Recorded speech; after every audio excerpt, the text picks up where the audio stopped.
Somos Marcos Felder e Valdemar Kerson. Coordenamos o projeto de aliado Kelly Duto para o Brasil e Portugal. O Kelly Duto é uma ONG israelense que oferece benefícios adicionais para quem tem a aliá aprovada pela agência judaica. Está pensando em fazer aliá? Entre em contato conosco. Na conversa de hoje, chamamos o Jacques Miller para nos explicar um pouco mais como funciona o sistema bancário de Israel. Nós já fizemos outros vídeos com diversos temas. Entre nos nossos canais do YouTube ou do Facebook, estão todos lá. Temos Instagram também, se quiser nos seguir nas redes sociais. Um bom café para vocês. Oi, Marcos. Oi, Jacques. Tudo bem? Como vocês estão? Tudo em ordem? Tudo bem, Jacques? Prazer. Igualmente. Legal. Bom, vamos começar com a entrevista, então. Por favor, Jacques, se apresenta um pouquinho, fala um pouquinho de você, onde morava no Brasil, quando fez aliá. Pode, fique à vontade. Boa tarde, gente. Primeira coisa, quero agradecer muito a vocês a gentileza de a gente fazer essa conversa. Eu fiz aliá em 1978. Eu vim estudar no Technion e, quando eu terminei o Technion, como engenheiro de produção, eu comecei a trabalhar no banco como engenheiro de produção. E depois de alguns anos, eu fui chamado para ser representante do banco em São Paulo, e ao voltar de São Paulo, eu fiz um curso de gerenciamento e sou gerente de algumas agências. E a cada 4, 5 anos eu fui mudando dentro do banco de posição, e eu já trabalho no banco praticamente 38 anos. Ótimo. Legal, a piada diz que eu tinha 2 anos quando eu comecei a trabalhar no banco. Então, vocês podem fazer um cálculo quantos anos eu tenho hoje. Ótimo. Legal. Bom, vamos lá. Vamos falar um pouco sobre o sistema bancário, para o Ole Hadash entender como que funciona quando ele chega aí, ter menos surpresas. Então, vamos para a primeira pergunta. Quais são os documentos necessários para abrir uma conta num banco israelense? Ok. Se um novo imigrante vem para Israel como novo imigrante, ele precisa apresentar alguns documentos. O primeiro documento é a carteira de identidade. Em hebraico, a gente diz Teudat Zeut. Tá? O segundo documento é o que se chama a carteira de novo imigrante, que se chama Teudat Ole. Ole é imigrante. Tá? É muito importante entender que quando a pessoa chega em Israel, atualmente, ela recebe um número para a carteira de identidade. Mas a carteira de identidade só vai ser entregue a ele algum tempo depois, e ele tem que validar esta carteira de identidade. O processo, como ele valida a carteira, é através do torpedo, ou ligar para um número. É muito importante frisar que as pessoas não sabem disso e muitas vezes já tem o número, já vão no banco tentar abrir a conta e a carteira não está validada ainda. Então, só ir ao banco depois de ter validado a carteira e levar esses 2 documentos. Logicamente que em Israel hoje, para abrir uma conta, existe uma série de exigências, porque se pergunta à pessoa, como no Brasil, como no mundo todo, da onde que ele vai trazer o dinheiro e como esse dinheiro foi criado. Tá? Se uma pessoa trabalhou a vida toda no Brasil, logicamente ele tem o último imposto de renda dela e normalmente aparecem as coisas que ele tem no Brasil e o que ele fez no Brasil. Então, é interessante também levar consigo a última declaração de imposto de renda. Cada banco tem um sistema. Por exemplo, aqui, gente do Brasil que vem, então, eles mandam para mim a cópia do imposto de renda e eu traduzo palavra por palavra, mas eu dou uma geral e explico também o sistema do imposto de renda do Brasil, que, por exemplo, pode aparecer um apartamento que está em preço histórico e não é o preço de hoje. Quer dizer, eu explico também para a agência o que significa o imposto de renda do Brasil. Que não deve ser fácil. Que não é fácil. Tá? Agora, a gente tem que entender que a mentalidade israelense é completamente diferente da mentalidade brasileira. Tá? Então, aqui o pessoal é muito certinho. Então, não adianta dizer, eu fui dono de uma loja, não sei o quê, e não trazer a documentação que comprova isto. Vai facilitar muito a pessoa, quando ela abrir a conta, de trazer toda essa documentação, inclusive o balanço e o histórico da conta dele no Brasil, pelo menos pelos últimos 3, 6 meses, porque se ele disser, eu vou mandar esse dinheiro através de um banco do Brasil, então ele pode mostrar que esse dinheiro está saindo da conta dele. Se ele tiver uma conta em outro lugar do mundo, ele tem que mostrar qual é a razão que ele tem essa conta no outro lugar do mundo para mandar o dinheiro para o Brasil, para Israel. E, logicamente, gente,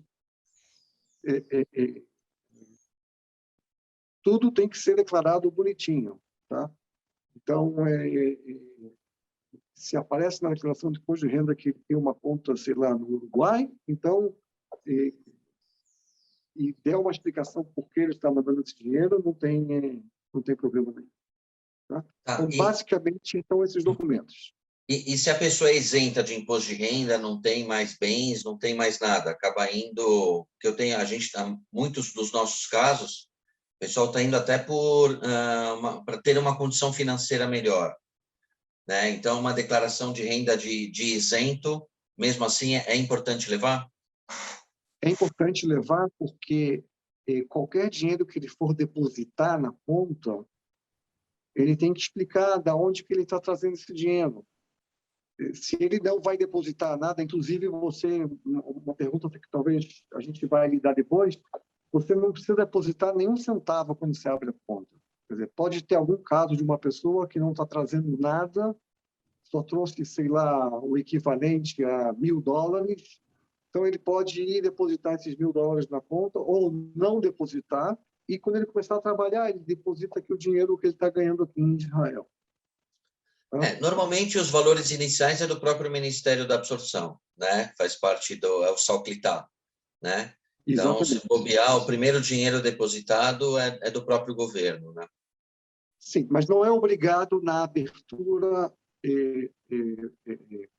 depositar nada. Inclusive, a abertura não é instantânea, porque existe um processo de aprovação da abertura da conta.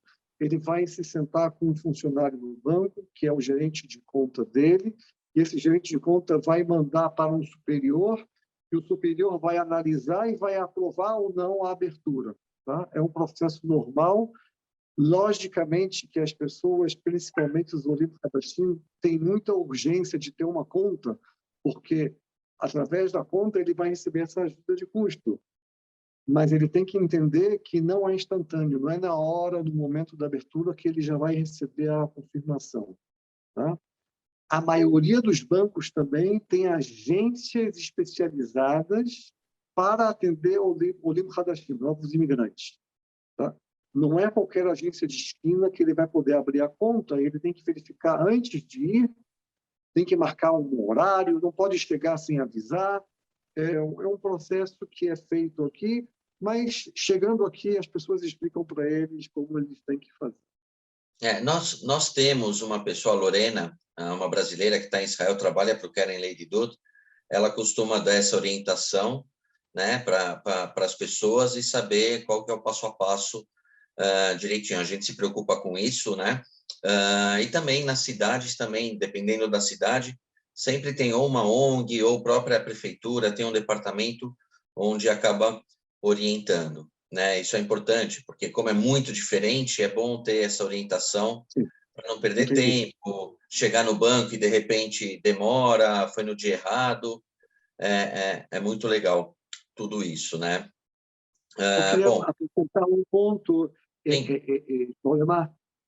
Eu já tive não um ou dois ou três casos, muito mais do que isso, pessoas que foram no banco com o número da Teudat-Zehut, da carteira de identidade, mas não estava validada ainda e não puderam abrir a conta. Então, é um detalhe muito pequeno, mas é muito importante, porque sem isso não dá para abrir a conta. Claro. Então, só para voltar a esse ponto, a Teudat-Zehut, a carteira de identidade validada, e a Teudat-Olé, a carteira de novo imigrante. Legal. Em tempos de pandemia, a Teudat-Zehut acho que estava até demorando um pouquinho mais, e em alguns lugares estava permitindo abrir só com a Teudat-Olé, porque tem o número da Teudat-Zehut na Teudat-Olé, né? Então, graças a Deus, essa pandemia está acabando, vamos ver se volta ao normal.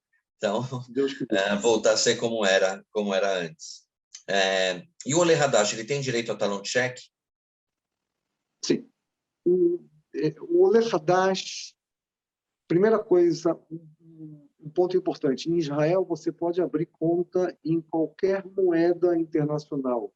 Você, na mesma conta, você pode ter o shekel, você pode ter o dólar, a libra esterlina, a euro. Então, na mesma conta, você pode ter subcontas, tá? Normalmente, os bancos se relacionam com o cliente e querem conhecer o cliente, tá? Em Israel, existe uma lei que, se você tem 10 cheques que não foram pagos, quer dizer, você não tinha suficiente fundos para pagar o cheque, então você é proibido de manter talão de cheque.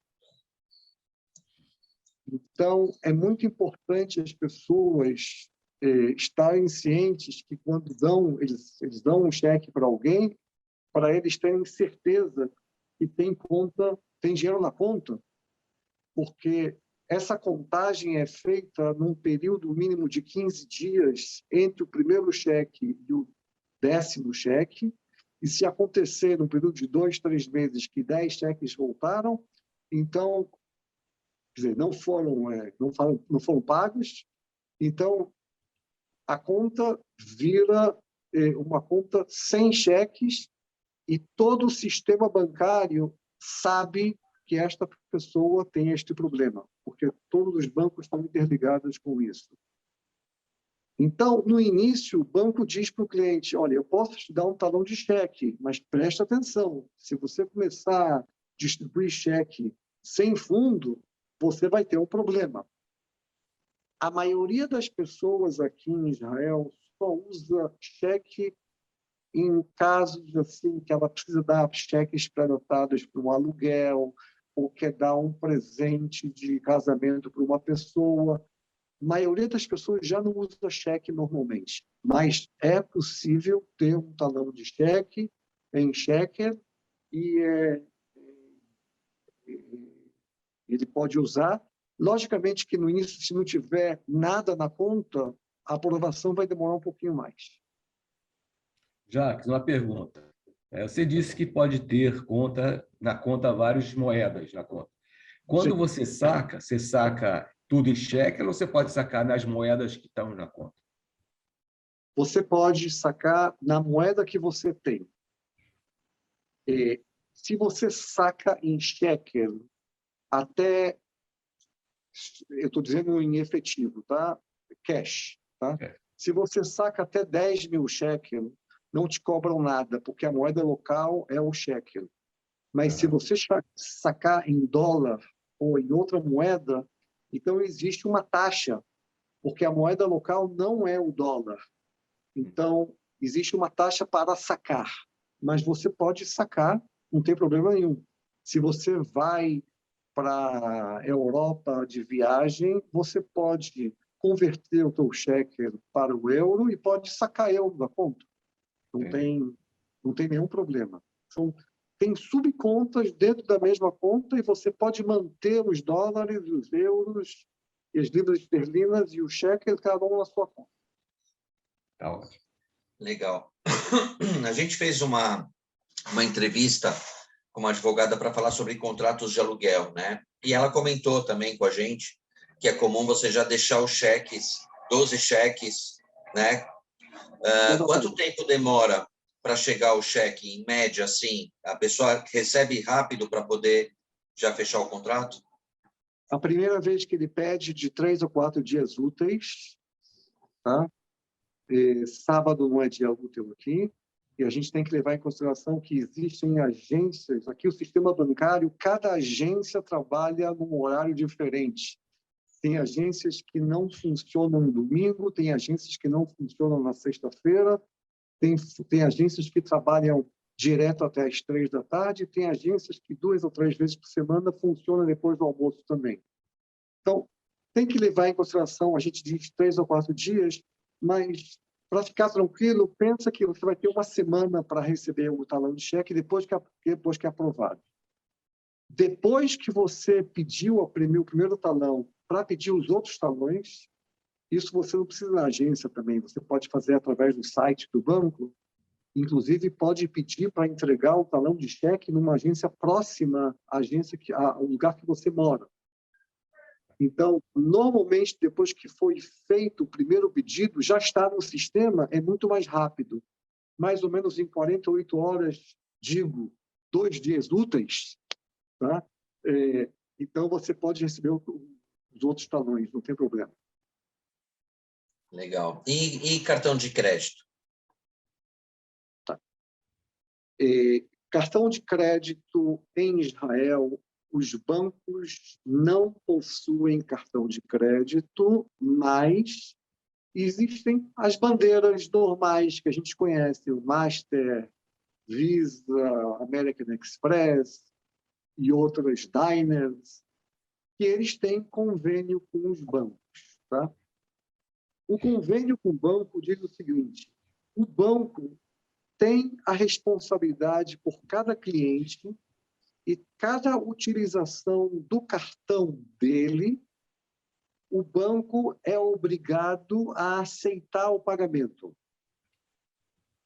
Então, para isso, o banco tem que ter uma certa cautela. Se o cliente não tem nenhum dinheiro na conta e o banco não conhece o cliente, logicamente que no início ele vai dizer para o cliente: eu vou te dar um cartão de débito. Significa, você vai pagar, no dia seguinte abate da tua conta. Se você for um cliente maior e você já tiver bastante dinheiro na conta, então você pode dizer para o banco: olha, eu vou colocar meu dinheiro como garantia, tem uma aplicação, eu vou dar uma garantia e você me dá um limite de compras. O que é um limite de compras? Por exemplo, eu vou ter 5.000 shekels de limite. Tá? Então, a cada mês, esse limite vai ser renovado, porque a cada mês abate o que você gastou no mês passado. Tá? Aqui você pode escolher o dia que você quer, como no Brasil, que você quer que seja o abate.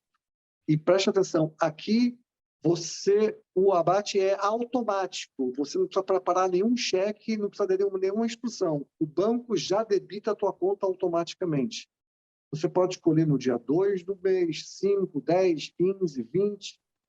Normalmente, o que a gente diz para as pessoas é sempre pegar o dia depois da entrada do salário dela, para que não haja o gasto antes do salário, entendeu? Claro. Aqui em Israel é muito comum você dividir pagamento em vários meses, tá? Até supermercado você pode comprar em 6 meses. Eu não sou muito a favor de comprar supermercado dividido em 6 vezes, porque no mês que vem eu vou ter que comprar comida de novo. Se eu tiver dinheiro do ano, nos próximos meses, está tudo bem. Então, normalmente, esta compra é considerada parte do limite. Então, se eu fui no supermercado e comprei 1.000 shekels 5 vezes, então, no mês que vem, ainda vou ter um limite já aproveitado de 800 shekels, tá? Eu comprei por 1.000, 200 shekels eu comprei agora, mas tem mais 800 shekels. Então, o meu limite no mês que vem não é 5, já vai ser 4.200, tá? Então, as pessoas têm que...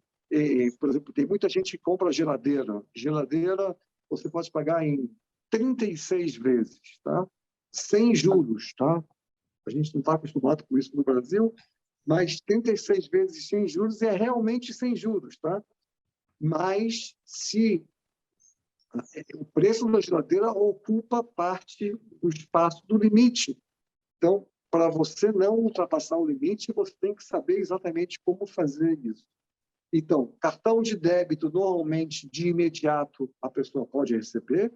Cartão de crédito, o banco quer conhecer a pessoa, o cliente primeiro.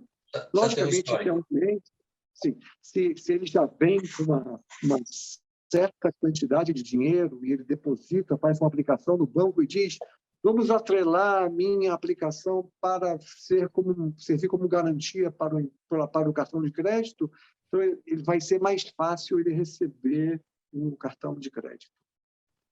Jacques, aproveitando esse ponto, em Israel, quando você dá os cheques pré-datados para o proprietário do apartamento, se ele resolve depositar antes da data do cheque, o banco paga ou só na data? Oficialmente, o banco não vai pagar. Mas é interessante o cliente acompanhar a conta dele. Eu vou explicar por quê. Hoje, os bancos, se tem um cheque de 100 shekel, é pouco provável que o gerente de conta vai verificar esse cheque se ele foi depositado antes do tempo. Se o cheque é de 10 mil shekels, com certeza isso é verificado. Tá? Então, para não perder e pagarem o cheque, é interessante que o cliente também acompanhe. Aí você vai dizer: mas é responsabilidade do banco? É responsabilidade do banco, mas eu quero ter a minha calma. No canhoto, eu escrevo o dia do cheque para eu acompanhar. Então, vamos entrar um dia depois que eu dei aquele cheque para ver se ele caiu ou se não caiu, ou se vai cair antes, entendeu? Então, é importante acompanhar. Normalmente, funciona 99,9% que não é pago. Entendi. Isso é bom, né? Dá uma garantia para o RH que está acostumado. Não, e isso é comum em Israel. Então, o pessoal respeita. É raro. Normalmente, se deposita antes, é algum erro, né? Não é intencional. Algum erro. Tá? E muita gente já deposita esses cheques pré-datados no banco, e o banco que tem o trabalho de depositar isso na data correta, entendeu? Logicamente que o banco cobra uma comissão para fazer esse trabalho, mas as pessoas não querem ter a dor de cabeça. Vale mais a pena pagar a comissão para o banco do que ficar indo a cada mês e depositar o cheque. Interessante. Legal. Que tipo de isenção o Oleh Hadash tem no banco? Tem alguma coisa, alguma vantagem? Ok. Em Israel, existem 3 tipos, generalizando, tá? De status de contas. Tá? Uma conta que é de um estrangeiro, tá? É uma pessoa que não vive em Israel. A segunda conta é de um novo imigrante, o Oleh Hadash. Tá? Oleh Hadash, existem vários tipos de Oleh Hadash. Tá? Tem um Oleh Hadash que está vindo pela primeira vez, tem um Oleh Hadash que já foi Oleh antigamente e voltou e está voltando de novo. Vamos só falar hoje sobre o Oleh Hadash. Tá? Em outra oportunidade, a gente pode falar sobre os outros tipos. Quer dizer, primeiro, estrangeiro; segundo, o Oleh Hadash, novo imigrante; e o terceiro, o israelense que já vive aqui. Tá? Todos os 3 tipos de clientes, se fazem algum investimento, alguma aplicação em shekel, não importa se é estrangeiro, novo imigrante ou israelense, paga imposto de renda sobre o ganho do investimento. Por exemplo, Ações, se eu estou investindo em ações em Israel, o imposto sobre o ganho é 25% do ganho. Se eu ganhei 100 shekel, então 25 shekel vai para a fazenda. Tá? Não importa se eu sou estrangeiro, novo imigrante ou israelense. Se um estrangeiro faz uma aplicação em moeda estrangeira, então ele não paga imposto sobre o ganho em Israel. Tá? Logicamente, se ele investe num papel que é um papel americano e o governo americano cobra um imposto de renda, é válido também para essa pessoa, mas não é um imposto israelense. Tá? O Olê Hadash, o novo imigrante, ele tem 2 tipos de isenções. Todo dinheiro que foi criado antes da aliá dele e foi depositado numa aplicação estilo CDB, por exemplo, que é prazo fixo, uma coisa assim. Então, esse dinheiro ele tem isenção do imposto durante 20 anos. É muito tempo. A coisa é se esse dinheiro foi criado antes da aliá dele, tá? Então, se o cara veio com muito dinheiro, vamos só dar um exemplo, trouxe $100 mil, tá? E ele deposita num pré-fixado de $100 mil, e a cada 3 meses ele renova isso, e não muda nada, tá? Vai renovando durante 20 anos, durante esses 20 anos ele não paga nenhum imposto sobre a renda que ele está ganhando neste pré-fixado. Mas, se ele tem esses $100 mil, ele começou a trabalhar, e ele quer trocar o dinheiro dele de shekel para o dólar, e faz um novo CDB com esse dinheiro que ele ganhou em Israel, sobre esse dinheiro que ele ganhou em Israel, ele já paga imposto de renda sobre o lucro. Tá? O imposto sobre o lucro, nesse caso, seria de 15%.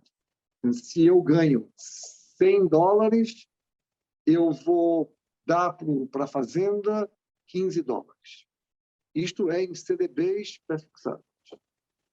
Se eu fizer uma aplicação em moeda estrangeira, o Olê Hadash, vai depender que tipo de investimento, de que tipo de papel eu vou investir. Se é um papel estrangeiro que não tem nenhuma ligação com Israel, por exemplo, eu vou comprar uma ação da Microsoft, tá?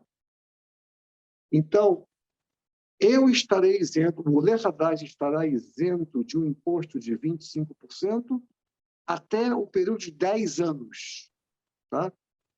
Vamos recapitular: CDB 20 anos e todos os outros 10 anos. Mas, se eu comprar um papel da empresa Teva, que é uma empresa israelense, mas ela é negociada na Bolsa dos Estados Unidos, o Olê Hadash vai pagar imposto, porque é uma empresa israelense. Mesmo que eu estou comprando em moeda estrangeira e estou comprando isso fora de Israel, já que é uma companhia israelense, ele vai pagar imposto. Fazendo um resumo, por 20 anos em CDBs, dinheiro que já existia antes da aliá, eu vou ser isento o Olê Hadash, e moeda estrangeira, todos os outros tipos de investimentos, fundos, ações, bônus, que não são de papéis de empresas israelenses, a isenção é de 10 anos. Só para terminar, cada banco, às vezes, faz uma promoção para o cliente Olê Hadash. Talvez ele é isento de um talão de cheque, ou ele tem um desconto de alguma coisa, mas isso depende de banco para banco e não é lei, entendeu? Então, em termos de taxas que ele paga no banco, vai depender de cada banco se ele dá uma promoção para o cliente ou não. Nessa sua pergunta, Jacques, por exemplo, o Oleh Haddad tem um patrimônio no Brasil e ele não está levando esse patrimônio para Israel. Ele tem que declarar esse patrimônio em Israel que tem aqui para ter essa e aí continua com a isenção de 10 anos. O dia que ele levar, no meio do caminho da continua com a isenção, chegou 10 anos com aquele patrimônio todo, perde a isenção e começa a pagar imposto, é isso? Vamos talvez explicar de uma maneira Organizar. diferente. Todo o Oleh Haddad, durante os 10 primeiros anos que ele vive em Israel, ele não é obrigado a declarar nenhuma renda ou nenhum imóvel que ele tem fora de Israel. Ele é isento da declaração de coisas que ele tem fora de Israel. Tá? Então, vamos dizer que eu tenho uma aplicação num banco brasileiro de R$100 mil e eu deixei esse dinheiro no Brasil. Quando eu trouxer esse dinheiro para Israel, eu tenho que assinar um documento fazendo uma declaração. Este dinheiro já existia antes de eu ter vindo para cá. E, através desta declaração, ele pode depositar, fazer uma aplicação de prazo fixo, estar isento do imposto. Tá? Mas se foi uma coisa que foi criada depois que ele fez a Aliyá, mesmo que foi criada no Brasil, ele foi e ganhou mais um dinheiro depois que ele fez a Aliyá, aqui a declaração é muito séria, tá? Então, se você está assinando uma declaração, a declaração tem que ser verídica, tá? Então, pela declaração do cliente. Entendi. Legal. Tá, agora, transferências de dinheiro dentro de Israel, né? Quero transferir o dinheiro para um amigo, eu tenho em conta israelense.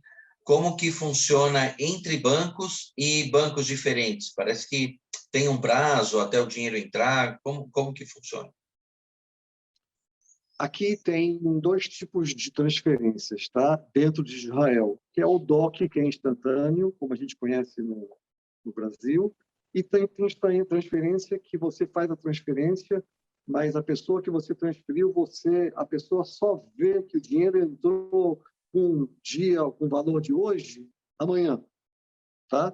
Então, se eu estou transferindo para você, Valdemar, hoje, da minha conta para a tua conta em outro banco, e mesmo que eu te mostrei o comprovante, você só vai ver isso amanhã. Só no caso de eu ter feito um DOC, que é um instantâneo, eu vou dizer, Valdemar, foi instantâneo e você já está vendo na tua conta hoje, tá?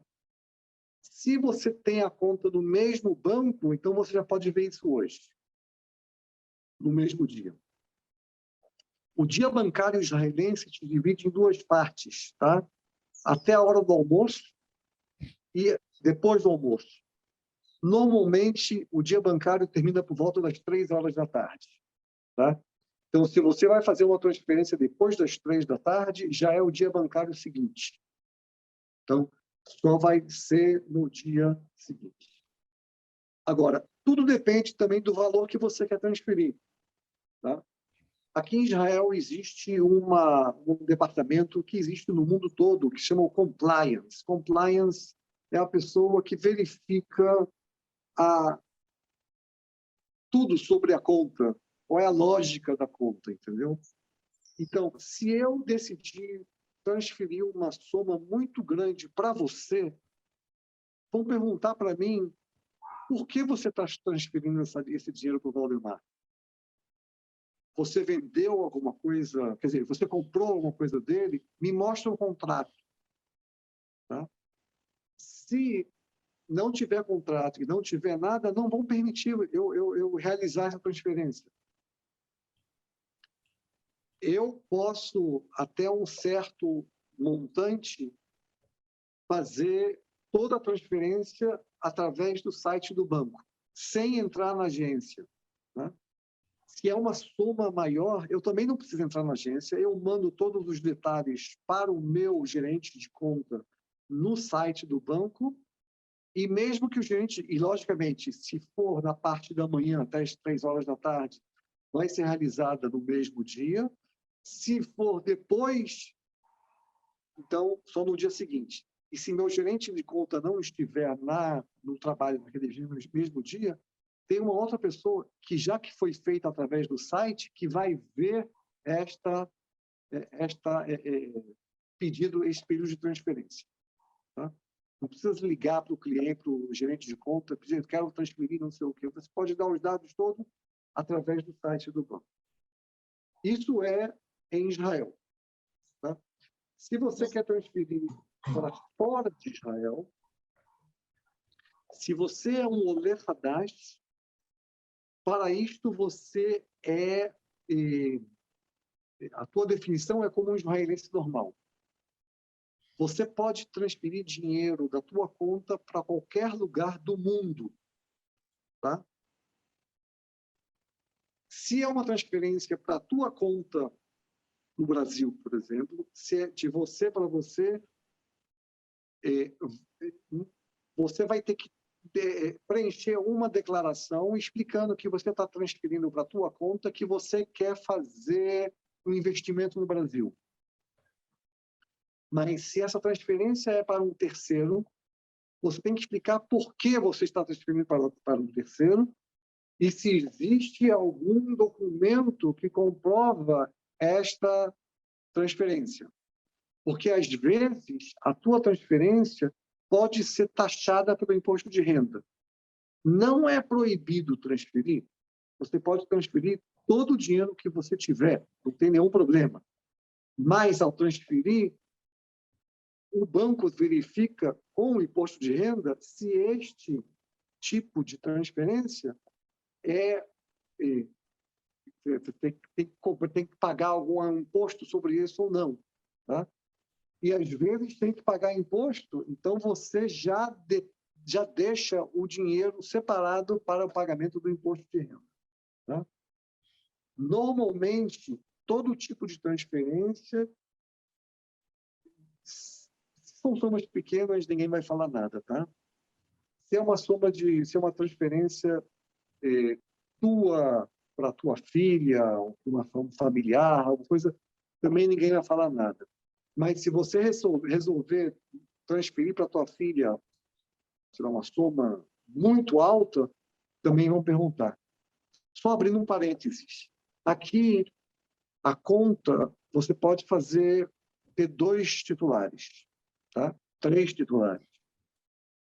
Oficialmente, cada um tem 100% de direito sobre a conta.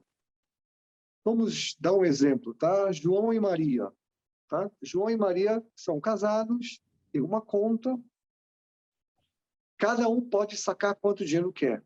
Mas, se o saque de dinheiro for mais do que 50% no caso de 2 pessoas, o banco vai ligar para o outro cotitular para pedir a permissão dele. Porque, oficialmente, cada um tem 50%, mesmo que é uma conta conjunta e cada um pode, ou todo mundo pode assinar separado, mas o governo obriga o banco a defender todos os titulares da conta. Porque pode haver um caso que existe uma briga entre os cônjuges e um está sacando dinheiro sem saber que o outro saiba, ele não vai poder sacar o dinheiro. O banco vai perguntar para outra pessoa, que é a titular, e ela pode dizer por telefone, não tem problema, tudo que ele quiser, estou sabendo, não sei o quê, então não tem problema nenhum. Legal. Não, até falar sobre isso, a primeira vez que eu fui fazer a transferência para a faculdade que a minha filha está fazendo, eles pediram um comprovante que ela está fazendo faculdade lá e que esse valor é real, né? Mostrei o documento, fiz a transferência, não teve problema nenhum, consegui fazer tranquilamente, né? Sim. Legal. Bom, para abrir a conta tem que ir até o banco. E depois, precisa ir até o banco? Dá para fazer tudo por site, app? Que momento que a pessoa teria que ir até o banco que não dá para fazer remoto?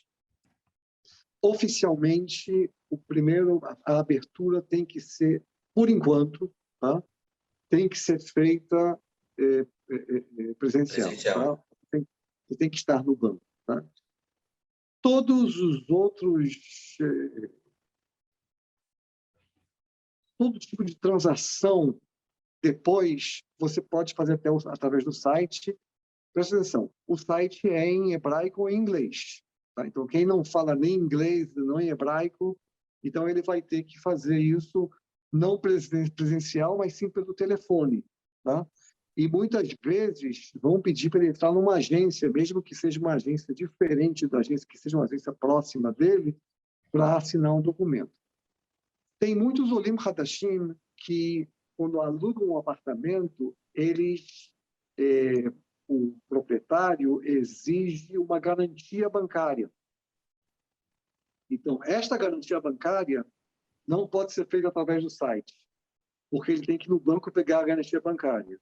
Logicamente que o banco vai pedir alguma garantia, porque garantia bancária significa que no momento que o proprietário exigiu o dinheiro, o banco tem que pagar. E o banco só vai pagar esse dinheiro se tiver atrelado a esta garantia, uma garantia do próprio cliente para o banco, para ele poder executar e pagar a garantia. Mas a maioria das coisas você não precisa ir no banco, não se entrega talão de cheque em casa. Cartão de crédito, o primeiro cartão não se entrega em casa. O segundo, já quando é renovação, já se entrega em casa e você entra num código que você tem que confirmar que você recebeu o cartão para validar o cartão. Tá? Mas a grande maioria você pode fazer tudo. Logicamente, o site é em hebraico e em inglês. Quem fala inglês não tem nenhum problema. Legal.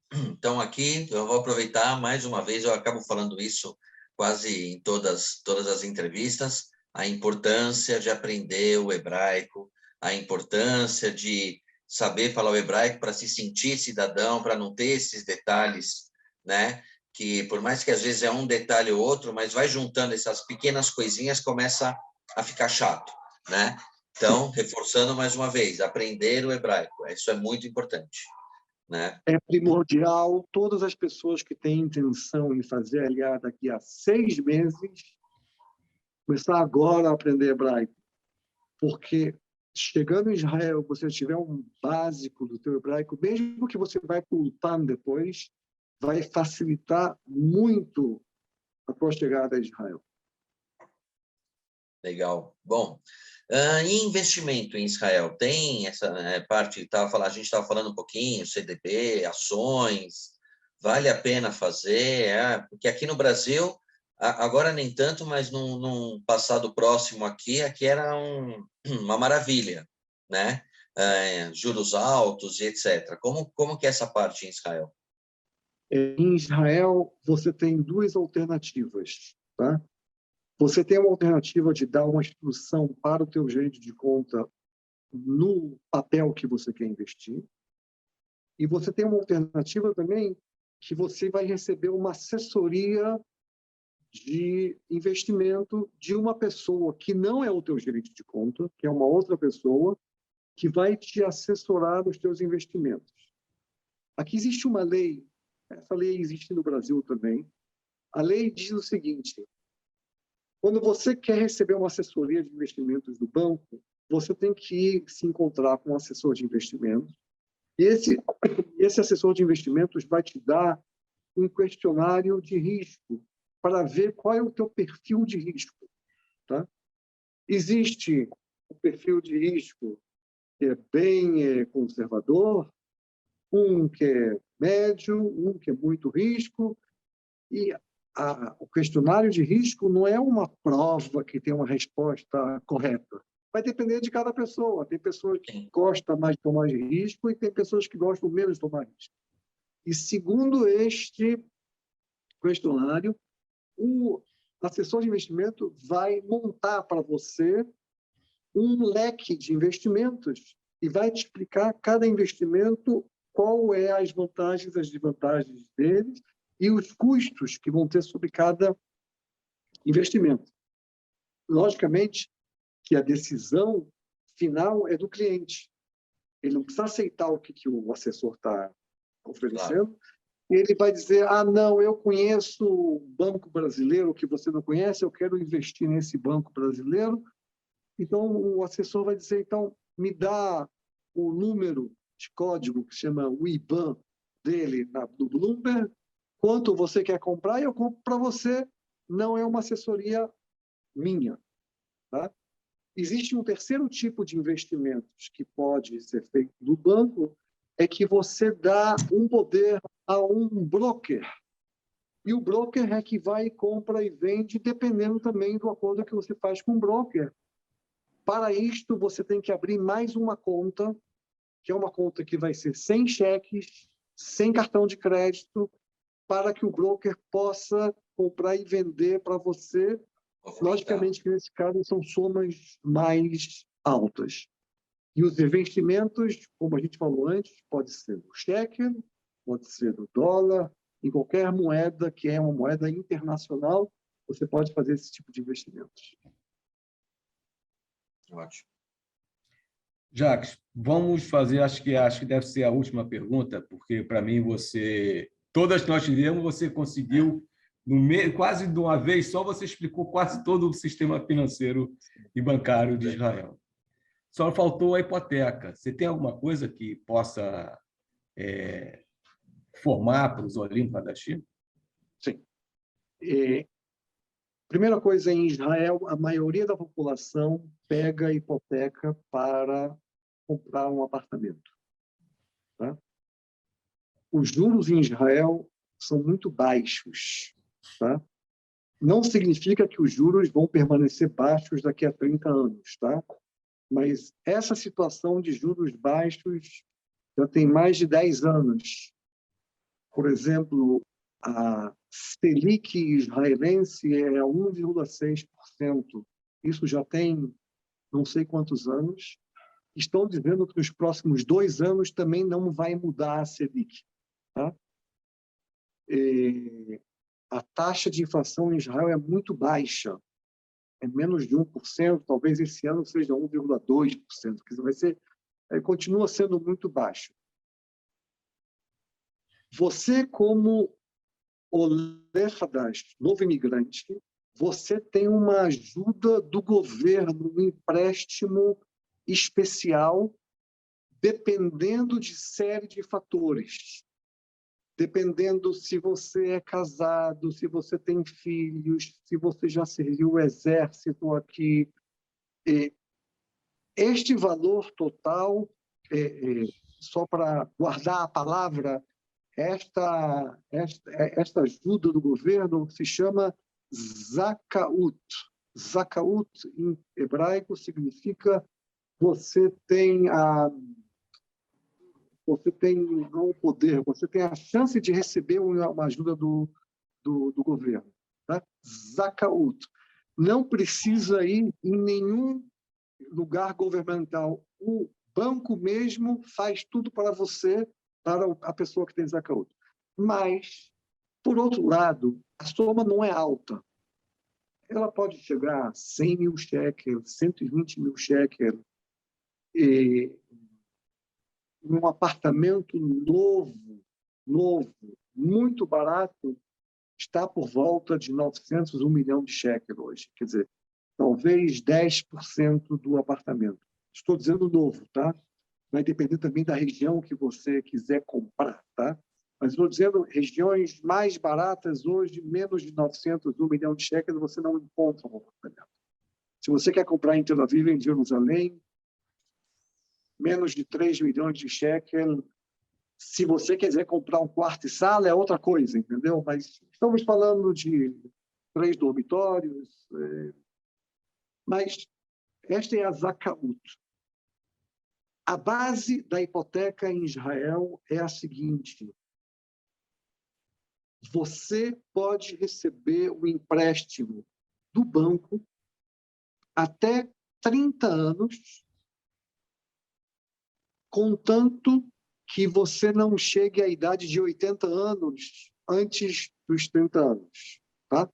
Então, vamos dizer, uma pessoa que tem 60 anos hoje e quer vir para Israel para pegar uma hipoteca, o máximo de hipoteca que ele vai conseguir é 20 anos. Tá? Um Olé Hadash pode receber até 75% de empréstimo do governo, incluindo aquela parte da Zakaut do governo. Tá? Ao total, 75%. Mas o banco só vai dar os 75% depois que a pessoa comprovou, deu um comprovante, que ela pagou os 25% dela. Quer dizer, sempre existe uma aprovação do empréstimo, mas o banco só vai começar a dar o empréstimo depois que a pessoa disse, olha, vamos só para facilitar o cálculo. Vamos dizer, eu estou pegando um empréstimo, um apartamento de 1 milhão de shekels. Então, vamos dizer que eu posso receber até 750 mil shekels, que são 75%. Então, eu tenho que provar para o banco que eu já paguei 250 mil shekels antes. Tá? Logicamente, quando eu for fazer o pedido, não significa que eu já paguei isso. Porque, logicamente, eu só vou assinar o contrato se eu souber que o banco pode me emprestar. Então, o banco vai dizer, olha, a princípio eu vou aprovar para você este empréstimo, mas eu só vou começar a dar um empréstimo para a pessoa depois que ela pagou os 250 mil, os 25% deles. Tá? Os 75% é uma soma muito alta. Tá? O Banco Central de Israel fixou que a partir de 60%, até 60%, a taxa de juros é um pouco mais baixa, porque o banco não precisa deixar de lado um dinheiro. Quer dizer, é mais interessante você receber um valor mais baixo, porque a taxa de juros vai ser um pouco mais baixa também. Se você receber 75%, é a taxa de juros mais alta que existe. Para receber uma hipoteca, você tem que comprovar que você tem um salário fixo que é mais ou menos 3 vezes mais que a mensalidade que você vai pagar da hipoteca. Vamos fazer um cálculo. Tem um casal, os dois recebem 12 mil shekels líquido na conta. Então, você vai poder receber um empréstimo que a mensalidade dele é até 4 mil shekels. Tá? Que 4 mil shekels são exatamente mais ou menos 30 e poucos % dos 12 mil shekels. Aí você vai me perguntar, eu sou um Olé Hadash e tenho renda de aluguel no Brasil e, por enquanto, não comecei a trabalhar aqui em Israel. A renda que eu tenho no Brasil, tanto de aposentadoria, tanto de aluguel, é reconhecida aqui em Israel. Logicamente que você vai ter que apresentar o contrato que você tem no Brasil e a aposentadoria que você tem no Brasil, um documento que você recebe essa aposentadoria. Faz parte da tua entrada mensal que você vai ter aqui em Israel. Mas, se você não tem essa entrada mensal, mesmo que você tenha muito dinheiro no Brasil, em financeira, tá? Pela lei israelense da hipoteca, a hipoteca não pode ser dada, porque a hipoteca tem que ser paga com o teu salário mensal que você recebe mensalmente. Tá? Agora, eu posso entrar em 1000 detalhes. Tem vários tipos de taxas de juros aqui, uma fixa, uma que é ligada à Selic, outra que é ligada ao índice de preços. Não quero entrar nesses detalhes. Se vocês quiserem conversar uma outra ocasião sobre os detalhes, a gente pode entrar. Mas a pessoa tem que levar em consideração também que quando ela compra um apartamento aqui, a partir de um valor, que esse valor hoje é mais ou menos 1.700.000 shekels, até 1.700.000 shekels ela não paga nenhum imposto. A partir disto, ela já paga um imposto, um imposto sobre compra. Quer dizer, esse é um custo adicional que ele tem que levar em consideração. Tem que levar em consideração um custo de advogado. Gente, por favor, não comprem um apartamento sem um advogado. Vale a pena pagar, sei lá, 1%, 1,5% que o advogado está pedindo sobre o valor do apartamento, mas o advogado pode descobrir coisas que você não sabe, que o registro não está legal, que a pessoa que te vendeu construiu mais 10 metros que não podia construir esses 10 metros. Então, os custos adicionais são esse imposto, se for um valor acima de 1.700.000, um custo de advogado, o banco exige um seguro de vida. Deus lhe guarde. Acontece alguma coisa com a pessoa que pegou o empréstimo, seguro de vida cobra. E cobre todo o custo. Mas é um custo que você vai ter mensal. E, normalmente, o banco também exige, para o bem do cliente, para que ele tenha também um seguro sobre o apartamento. Porque se tem um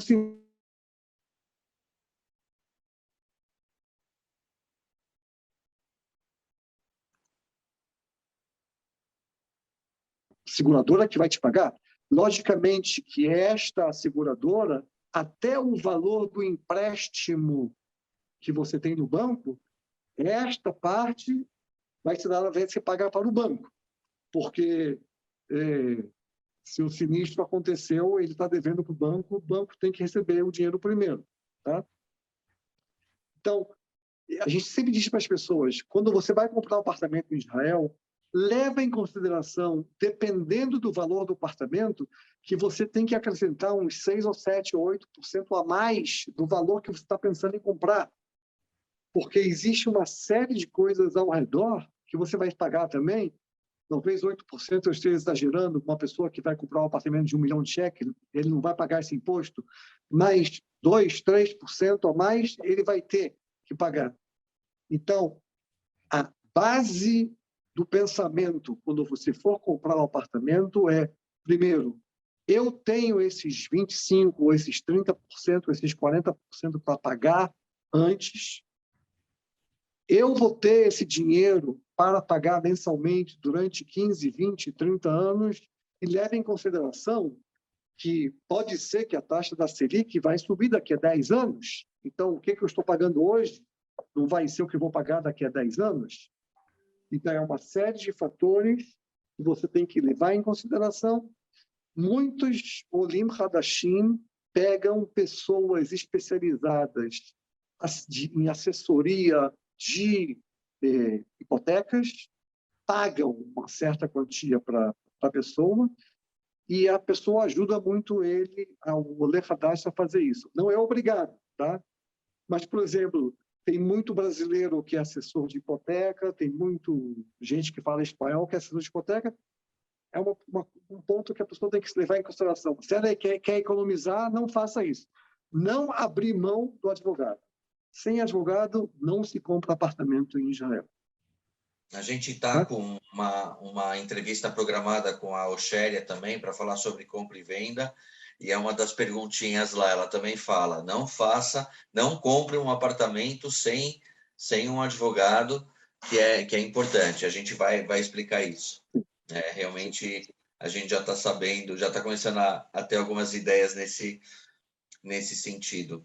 Deixa eu só voltar para a primeira pergunta, porque era uma coisa, até uma curiosidade minha, que eu perguntei dos documentos necessários para abrir a conta e falou do imposto de renda.